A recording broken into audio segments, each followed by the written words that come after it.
ទស្សនៈរបស់លោកសូក្រាត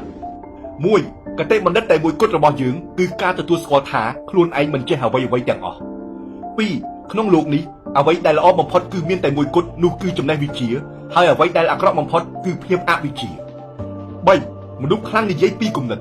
មនុស្សសាមញ្ញនិយាយពីព្រឹត្តិការណ៍មនុស្សចោលមកសៀតនិយាយអាក្រក់ពីគេ4ខ្ញុំមិនអាចបង្រៀនមនុស្សនៅអ្វីៗគ្រប់យ៉ាងទេប៉ុន្តែខ្ញុំអាចបង្រៀនពួកគេឲ្យចេះគិតតែប៉ុណ្ណោះ5ខួរក្បាលគឺជាអ្វីៗទាំងអស់នៅពេលអ្នកគិតពីអ្វីអ្នកនឹងទទួលបានផលនោះ6អ្នកដែលចង់ផ្លាស់ប្ដូរពិភពលោកគួរផ្លាស់ប្ដូរខ្លួនឯងជាមុនសិន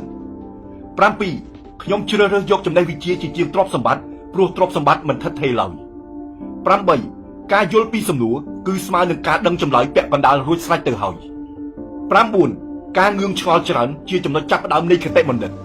10ការដួលមិនមែនជាការបរាជ័យនោះទេបរាជ័យកើតឡើងនៅពេលអ្នកដួលនិងមិនព្រមក្រោកឡើង11គឺជារឿងប្រសើរក្នុងការផ្លាស់ប្ដូរគំនិតជាជាងបង្កើតកំហុសមួយទៀត